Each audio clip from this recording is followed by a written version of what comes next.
But I don't have to get up early tomorrow. But you left a comment in Forsaken Throne before I was removed from the group about how, like, no one was at uni. Yeah, this morning nobody was. Yes. But yeah, I had one lecture early in the morning, then I went back home and slept for another 5 hours. Good times. So you don't live that far away from your university, then? It's about 45 minutes bus ride. Oh, so it is a bit of distance, then. It's a bit of distance, yeah. But I guess since it was 5 hours, you could. You're like, yeah, I'm not lingering around for that long. So, what do you want to talk about? What do you want to know that can't wait? I mean, basically my question boils down to what do you have in mind? I'm assuming you have some sort of direction you want to go in here. That's silly. That's a stupid assumption. What I wanted to do is basically, and what I wanted to spend the time with you was, role-playing out the situation. Since you're not going to get that much activity during the session, I think it would be best to cover Thomas's interactions with Scarlet outside of the view of the players. That way, especially Manaki, because he does this so much to players, but then, you know, he loves it being done to him because he loves that aspect. He's a masochist in that regard. He loves, like, trying to puzzle out, like, the mysteries and secrets, and he loves not being in the know, and I think it would be great to explore your character arc with you, and this ended up creating a situation where we can do that, and you can interact with a NPC. Thomas doesn't have that much of a choice right now, considering his current condition, which is helpless on an altar. So it forces NPC interaction, and going from there, and you can make whatever choices you want to make if choices arise during the roleplay. I think that was sufficiently ominous and foreboding. That's sufficiently ominous, yeah. Yeah, okay, that's not something you should do tonight then, because I'm too tired for that kind of thing. Yes, yes. Is there anything in particular that I should be prepared for? Or No, I don't think there's any homework to do, for you to do, other than, you know, whenever you have a clear mind. And I have no idea how long the role-playing will take. We might do it over the span of multiple days. Or just, like, send text messages of not being able to voice chat back and forth. Because, this is a situation where your character can learn more about himself. You can learn more about the NPCs in this world, especially since they're NPCs which you have an interest in. You're not immediately in danger of death. So long as you, don't you... I spit in her face! She reaches over, takes the athame, and stabs you in the heart. You're dead. Not immediately in the danger of death, you say? Yes, you know, it'd be like, when you're starting a... It's not like a Sierra adventure game. We'll think of it more as like a LucasArts adventure game. So, not like King's Quest or Gold Rush. So I don't lose if I forget to pick up that apple. Yes, you won't lose for forgetting to buy the condom back in session 4. Yeah, okay. But I do want to keep it sufficiently ominous because, I mean, you don't know what she's going to say, and you don't know what the fuck's transpiring, and since your character didn't know of his origins, this obviously is a new thing for him to hear. And, you know, maybe he doesn't want to fucking believe that shit, and we'll just go from there in having a conversation. A roleplay conversation with you as Thomas and me as Scarlet. And Dragonkin, and yeah. And, we'll go from there. I know, ominous as well. I want to have more time to bat around it too, since I'm not in the best focus. But it's definitely something we should do whenever you are less fatigued. I don't know when times are good for you. Probably my next best day for European friendliness would be Would be Thursday.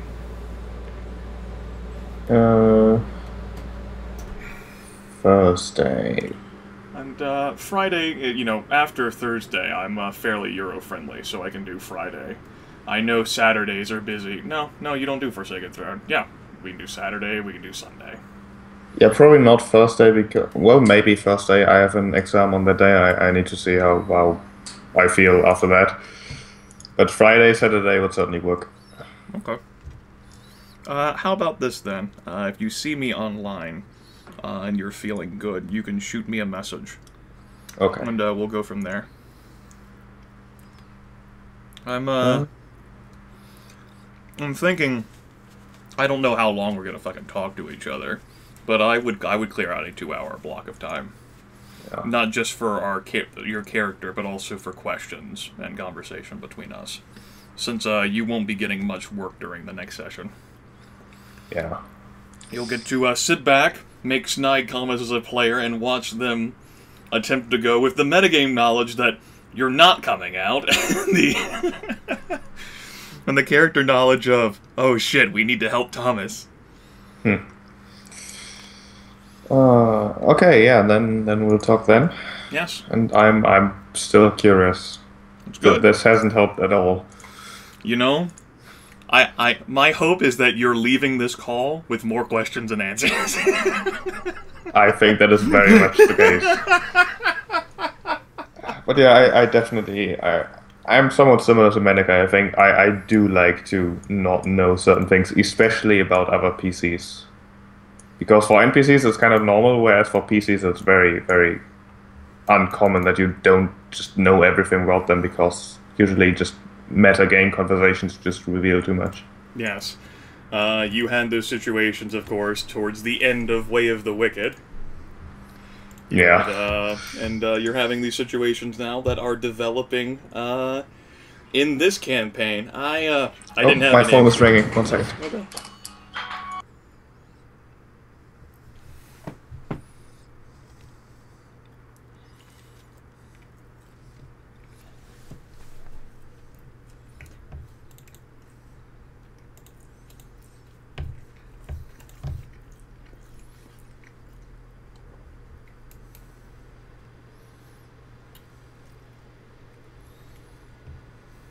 Hey, sorry, that was my father reminding me to take out the trash at 2 a.m. No worries. You were saying? Like how with like your Way of the Wicked thing, and also like what's apparently happening with this campaign, where the players are having little secrets that they're keeping from each other, which adds to the intrigue.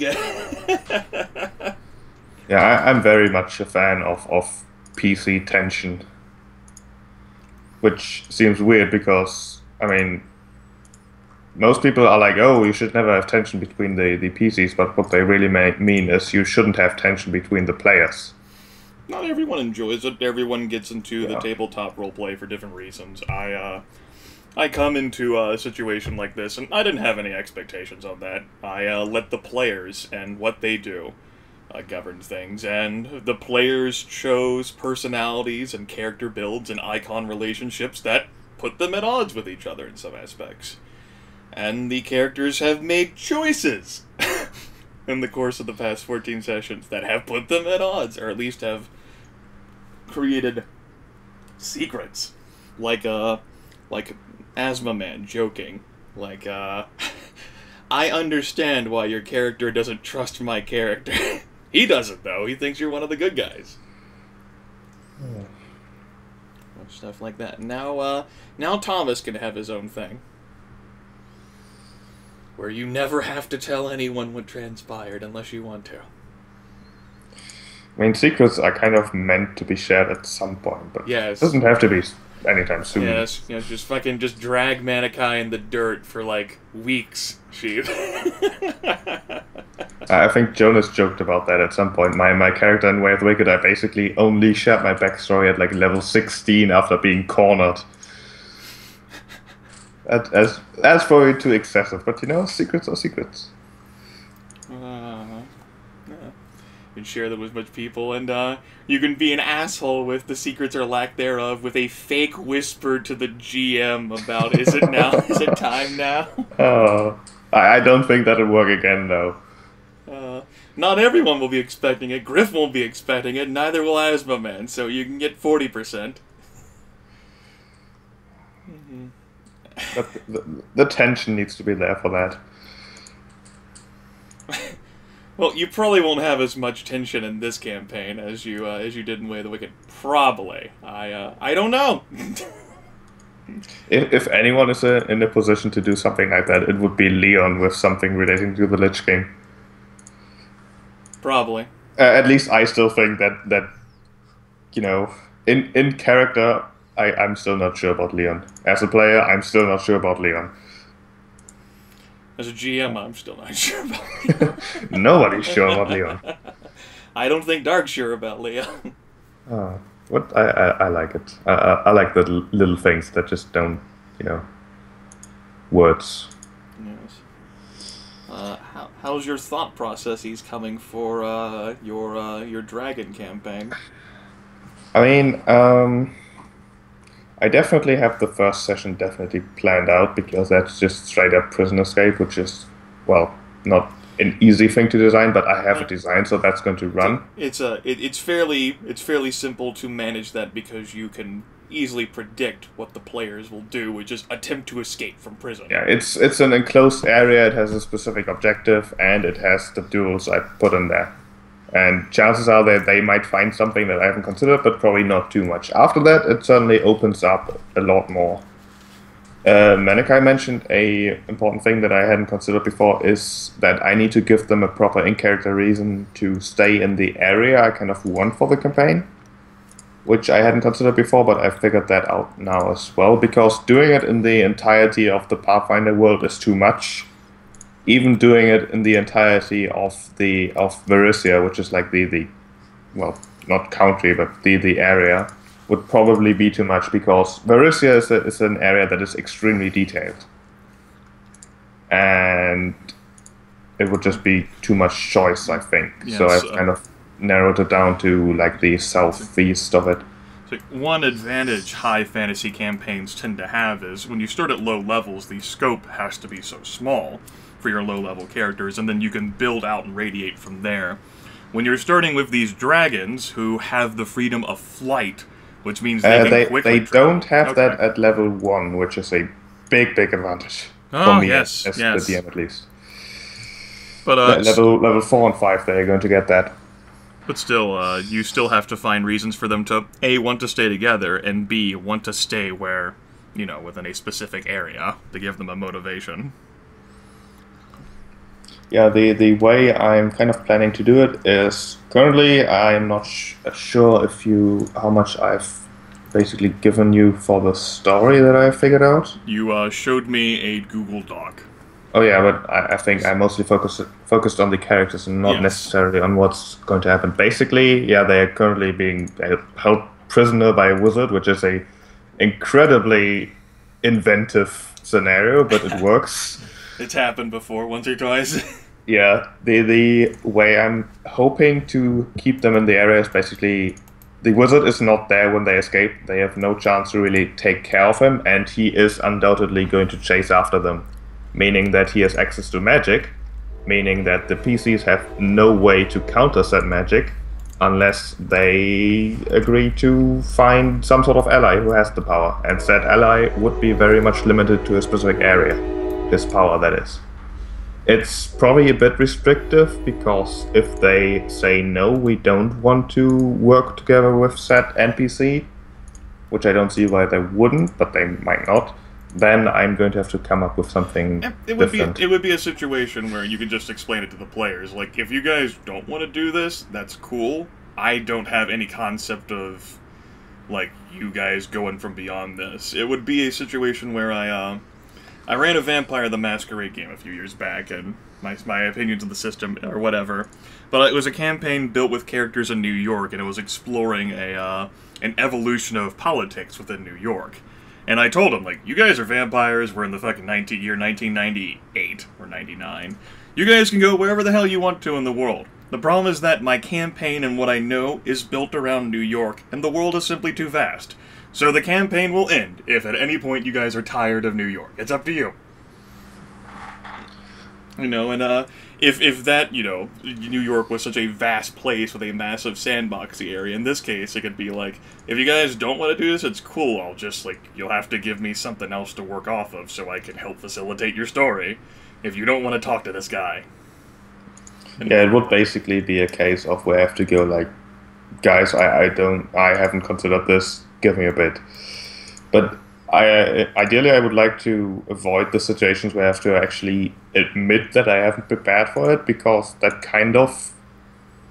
I mean, campaigns are just, you know, a DM making up shit. That's basically what a campaign is.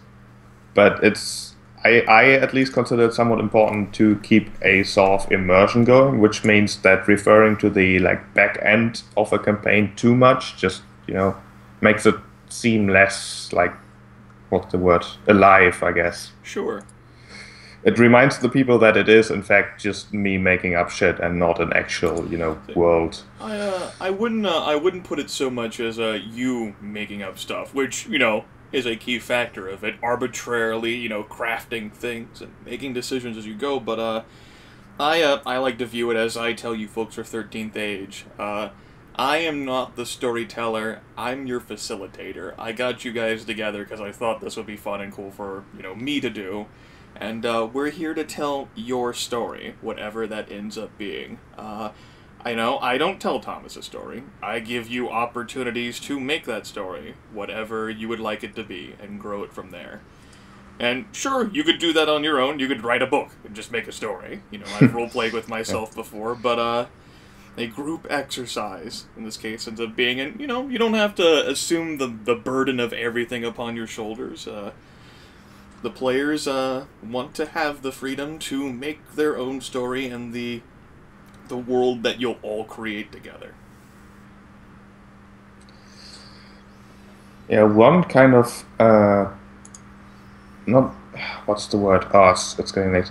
One kind of problem that I have currently in trying to somehow imagine a good campaign structure is getting the balance right, because in every campaign that has some sort of resemblance to a sandbox, it means that inevitably there's going to be a place where the PC shouldn't go yet because they are not high enough level.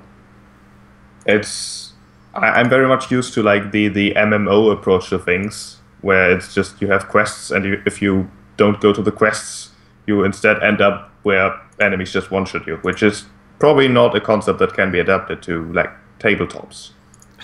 Well... but what am I trying to say? What do I do if the PCs want to go somewhere they really shouldn't? Yeah, you can let them. Give them the indications and describe to them, like, the sense of, like, this is beyond them. Sort of like how I flavor descriptions in 13th Age Campaign when you encountered, say, Ursilia Melkor.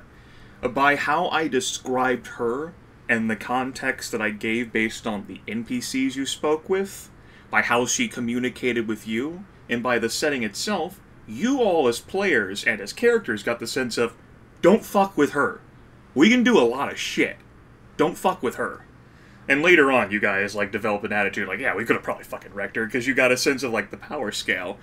In this case, you know, sometimes players, they want to make dumb choices. In the face of whatever logic you provide and the system of the campaign in which you construct. Now you could say, okay, maybe stuff isn't that hard, or you can have them realize that it is this difficult and they don't belong here. The sense of them realizing they don't belong there is something for them to work towards, so that they can reach a point where they do belong and surpass. Like, in Way of the Wicked, you met Theodora. You didn't want to fuck with Theodora, right? That's very true, but the thing with Theodora specifically is that we never really had an idea of how strong she really is until she attacked us, meaning that metagame reasoning, anything that attacks us directly is probably supposed to be something we can defeat. Like, describing something as being very strong might even backfire to the point where once the PCs would be strong enough, once I would actually accept them going there, they don't want to because they are too scared. If that's the choice they want to make, that's fine too. I guess it's just how it turns out, yeah. It would be as if, like, you guys in Way of the Wicked didn't want to betray Cardinal Thorn. Like, you guys wanted to work together with Cardinal Thorn, and, like, never wanted to plot at all to do anything to him. The book mentioned that, and since you guys fucking finished the game, as, like, slight possibility. When I read through it, like, if the players actually do want to work together with Cardinal Thorn, I mean, Cardinal Thorn is pretty fucking paranoid, but, I mean, if that's what they really want, then go ahead and shift the campaign. They just assume, like, based on, like, the campaign you're playing and the characters you have, that you'll want to do that. Similarly, you know, you might encounter players who maybe they develop an attachment to an NPC or an aversion to a particular thing, and they don't want to do something you thought they would want to do. You could force them to do that thing, or you could build off their decision to not want to do it.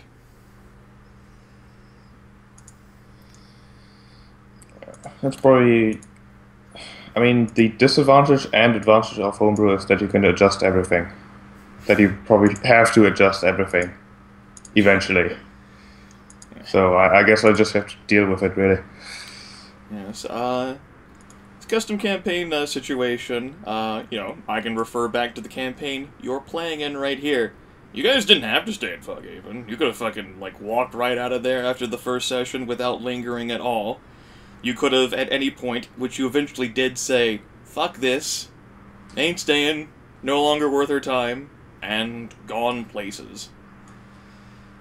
And eventually you, as I noted, you did end up doing that. And, you know, I wasn't holding you there. I did have some early game fuckery with the ships are occupied, so you can't easily sail around. You're going to have to walk to forge those initial bonds. But you folks made your own choices to come to Drakenhall, and I've made it very apparent that Drakenhall is incredibly powerful and dangerous, and you chose to come here anyway. I could have said, no, pick a more manageable location. I can't handle a massive city like this. I can't process it all. What the fuck are you assholes doing picking a goddamn sandboxy type area? How the fuck am I supposed to juggle this shit? That's way too much to fucking think about. Well, could you guys at least develop a coherent plan? What the fuck are you doing here? Oh, we're gonna go kill some gangs, and we're gonna make a base, and then we're gonna figure out what the fuck the 4 means. Alright. I guess. That was basically, we chose it because it was on the list. You know, and it sounded interesting. I mean, it has been interesting so far. You know, and it was offered as a suggestion. We didn't have to come here. More of you wanted to come here than not. So, we're here, and we're gonna stay here until you guys decide we're done here. Like with Foghaven. I could have said, no, go fuck yourselves, but I didn't. And, there I have, considered and reconsidered things, but, no big deal. Most of my prep time for this session was actually devoted to, making, the maps that you encountered. The neighborhood map, the tavern map, and then, this basement map. I considered what the players, the NPCs, would do, but I already knew what the NPCs wanted to do. And so I was like, I'll just doodle some maps. I don't know what the player characters want to do, so I don't think they want to know what they want to do either. So my notes was 1 page, a little blurb where I described the temperature, and I wrote this to myself, and I like to write notes to myself. It was literally, you put as much effort into a coherent notes as your players did in deciding what they wanted to do today. That is to say, fuck all. On the bright side, you have enough foreknowledge to appear as if you know how the shell game works. Just be prepared to come down like a sack of hammers on Team PC for their abject failures and inconveniences. Oh, and then I said, recycle a description that you used for Manaki and Dark. And I did. About how fucking cold it is. Which is abnormal. So yes, that's my entire notes. It consists of one Google Doc page. That's it. That's all the notes I had for this session. And everything else that you guys encountered was in my head.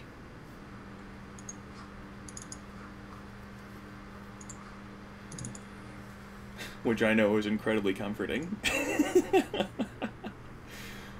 But as you noted, it's basically just me making up shit anyway. That's what I'm doing. That's basically what any campaign comes down to. But you know, if it works, it works. Yes, we're making up shit together. The game. Yes, the movie, the novelization of the comic book.